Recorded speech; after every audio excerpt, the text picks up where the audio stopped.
This program is brought to you by Training Tilt. Training Tilt is a complete toolkit for coaches, health and fitness professionals, and nutritionists. Combine your website, e-commerce needs, client communications, and training plans into a single affordable platform. For more information, please go to www.lisatamati.co.nz/training tilt. Welcome to Pushing the Limits, the podcast that gets deep into the psyche of extraordinary achievers across all genres, cutting to the chase to unlock the secrets of their success, their achievement, philosophies, and motivations. Join us in the quest to find out what makes the movers and shakers of our world tick and what gems of wisdom we can learn from them. Well, hi everybody, it's Lisa Tamati here at Pushing the Limits, and welcome to the show. Today I'm going to be talking and doing a solo cast around the themes of motivation and accountability. Now, I like to talk a lot about things in mindset and mental toughness and all of those sort of good things, but I've been thinking lately about how do you make it actionable. Now, we all know that we require a large amount of discipline to achieve the goals that we set out to do. But it's finding the motivation to keep that discipline going, if you like. So willpower alone and just relying on having that strength of character isn't often enough for all of us. I know for me, certainly, it counts and helps when I have to be accountable.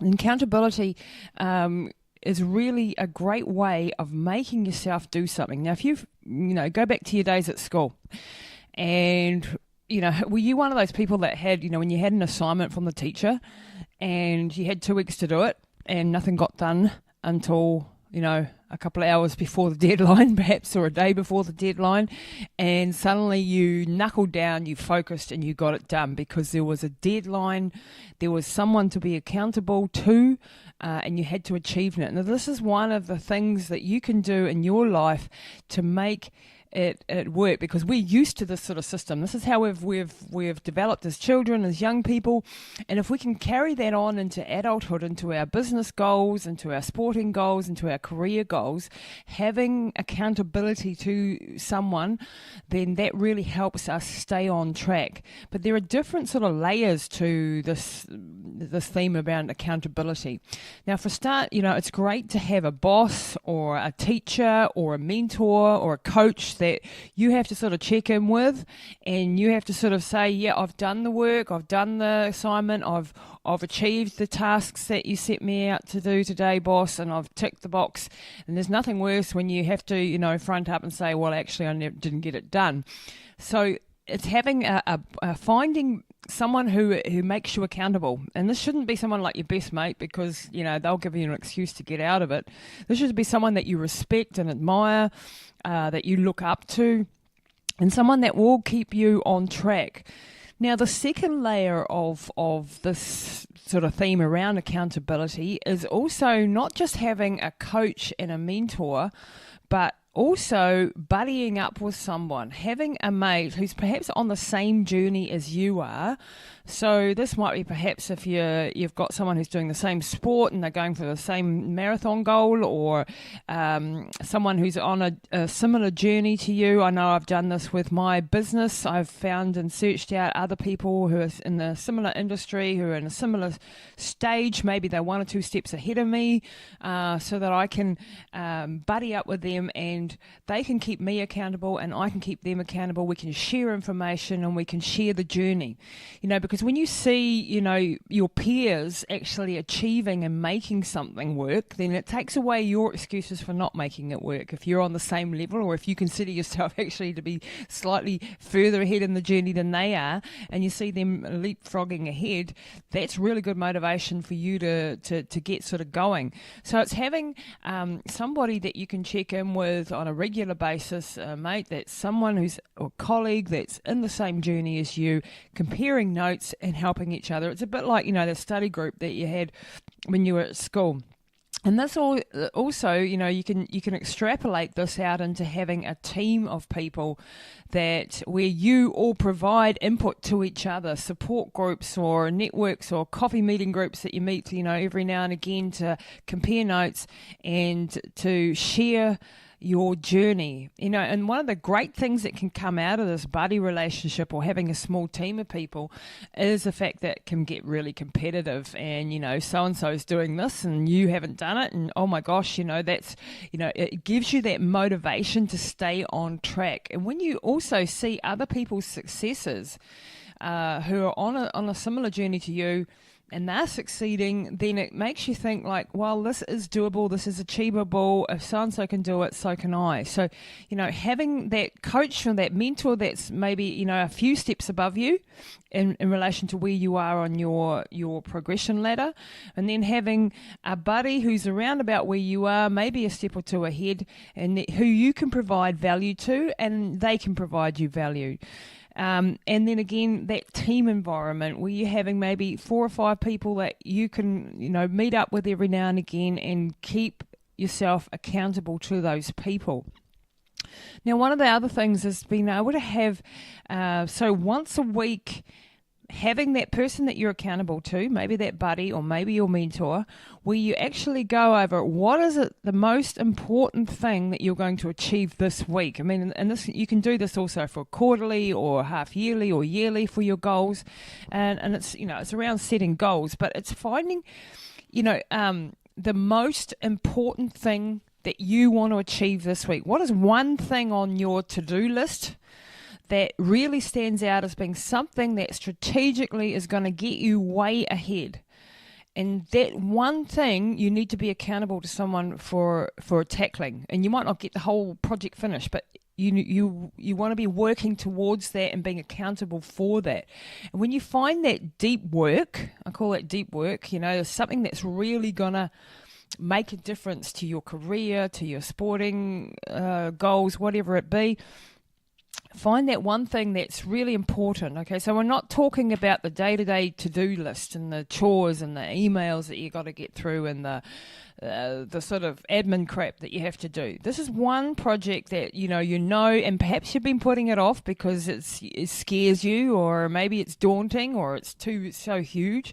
But if you can find that one thing every week that you're working on making happen, so you got to ask yourself, what's the one thing that would really make a difference if I actually achieved it and actually ticked it off my list and actually, ticked it off my bucket list. And once again, this can be done on a quarterly basis as well as the weekly basis. Obviously, the weekly is going to be smaller tasks and smaller things to aim for. The quarterly and the half yearly, obviously much bigger goals for you to set.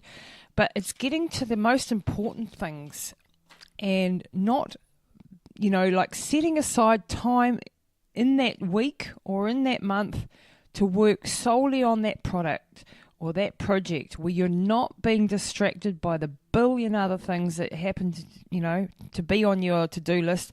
Because I know from my own experience, when I've got a big thing that I've got to tackle, recently I wrote a course called The Path of an Athlete, and this was a massive undertaking to write this whole program and then to get it technically up and running and linked to the right, the website, to the platforms and all of that sort of software stuff, and then the launch campaign. And I'm still in the middle of it, really. But I had to set myself deadlines and goals for achieving this part of the project, the next part of the project. And I found myself, dilly-dallying. I'd sit down at the computer to work on the project, and then, I'll just check my emails. There's a message just come in from so-and-so. Anything to distract you from the hard work that's ahead of you. And sometimes you've got to set aside just those hours in the day or in the week where you go, no distractions, shut the door, kids go away, turn the telly off, turn all the notifications off on your computer, whatever it is, and knuckle down and do the work. And then you feel so much better. I know once I got started on that huge project and I got underway, and you sometimes you get into that real nice flow, that flow state where it's starting to tumble out and it's just wonderful, and reaching that flow state is a whole nother podcast. But find those things that are really tactically important, strategically important for your career, sporting goals, your academic achievements, or whatever it is, and nail it down and be accountable to one person for getting that job done at a certain time with deadlines and sub-goals and priorities and whatever you want to call it, all right? The other thing is getting the right things done on your list. You know, like you can be busy all day, and I know with myself, I can be busy on the computer and I sit down to do something, and then there's a billion other emails that have come in, and I have to get them through, and not actually getting me forward. So it's doing the right things and setting a time for aside to get those big projects dealt with, and prioritizing your time and your energy. Now, I find also that on that note, you know, when you're trying to do anything creative or productive or super important, it's often good if you can to schedule time in the morning for that, maybe when you're fresh. Or if you're a night owl, then that's fine too, schedule it for them. But wherever you're most creative and you've got the most energy in your brain to actually work on that project. There's no sort of use if you're always tired at 3 o'clock in the afternoon to schedule a time. Maybe schedule a meeting or whatever you have to get done for that time of the day when you're not actually, you know, your brain's not firing on all 4 cylinders, if you like. So that's pretty much it for today. Just some thoughts around accountability and setting yourself up a little framework to get to those all-important goals. And, you know, talk about goal setting all the time. But it really is so important to be able to achieve, to be productive, and to make things happen in your life and to make those changes. And, you know, the last thing is really, you know, doesn't matter even how slow you're going, as long as you're moving forward towards your goals. Keep taking those tiny wee steps and getting there. And not giving up. That's really important. So accountability, find a coach, find a mentor, find a boss, someone who's going to yell and scream at you. Well, hopefully not literally, but you know what I mean. Someone that you respect and that you don't want to let down. Have a team and a buddy system where you have someone who's on you, who's you have to account to, so someone that you can provide value to as well, and they can provide value to you. I mean, I've got a mate, Dr. Nick Kimmer, which I've just had recently on the podcast, and we share notes a little bit on where he's at in his projects, you know, where he's developing his consultancy business and digital marketing and all that sort of jazz, and you share notes. You hey, this piece of software was fantastic. Hey, this really worked for me. That didn't work for me. Having those people really can help you, because why reinvent the wheel? Sitting here alone in your office or wherever you are, and not getting the help and the support you need, you know, can make it a much tougher journey than it needs to be. So whatever part of your life, whether you're needing a coach for your sport, for your running, you know, find someone who's been there, done that, who can give you the shortcuts and then hold you accountable. And the last thing I wanted to say around accountability, and I found this really, really important during, you know, when I've done humongous races and events and projects, was a public commitment to what I'm about to do. You know, I remember when I, you know, ran through New Zealand, that was a huge public commitment. It was a commitment to the charities. It was a huge investment to commitment to my sponsors who'd put money into the project, and I had to make it happen. And to be honest with you, I was standing on the start line going, I just want the hell out of here. I don't want to be here. I don't know how the hell I'm going to do it. But because I was so deep, and I'd publicly committed, there was no way out but through, because you're not going to throw your whole reputation, your honour, your integrity, everything out the window. When you publicly commit to something, you know, and whether that's just on Facebook or signing a blooming contract to you in front of your mates or whatever it is, that really makes you like, you've got to do it now. There's no way out, and it makes you do it. And, you know, there's all these little tricks. Another part of the thing is get some skin in the game. You know, when you're really invested in something, you're more likely to do it. When I've paid for a course, or I've bought a membership somewhere, or I've done something, I'm more likely to actually go, because I value what I'm, you know, I've parted good hard currency for it. I'm not going to let it slide, So the more that you can have skin in the game, the better your motivation will be, and you'll be more accountable to yourself and to everyone else, because you've got something to lose. I've found just even with my coaching, the people that sometimes at the beginning I gave away hours free or time free and invested in people, and they didn't value it at all. And I really started to realize that people who really value you will give you what you're worth.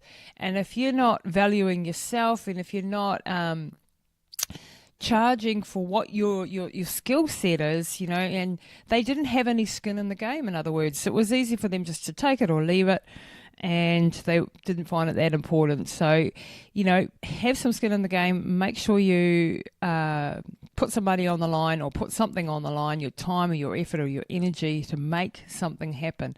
So that's it for today. I hope that's been helpful. Please go out and subscribe to this podcast. I would love you to do that. I have some wonderful guests on every week. I really search out some top-notch people from all around the world, from scientists to health professionals to business people, and their secrets to doing things. It's always about providing value to you guys, and I really appreciate it if you subscribe, rate and review, especially on iTunes, which makes or breaks podcasts. And please come and visit me on my website, lisatamati.co.nz, and check out that e-course that I just told you about. I'd love you to do that too. So thank you very much, guys, for listening, and I'll be back shortly with next week's episode. That's it for this episode of Pushing the Limits with your host, Lisa Tamati. Please don't forget to rate, review, and subscribe, and share all this goodness with your networks so we can impact more lives with positive insights and inspiring conversations. And check us out online at www.lisatamati.co.nz. That's it for this episode of Pushing the Limits with your host, Lisa Tamati. Please don't forget to rate, review, and subscribe, and share all this goodness with your networks so we can impact more lives with positive insights and inspiring conversations. And check us out online at www.lisatamati.co.nz.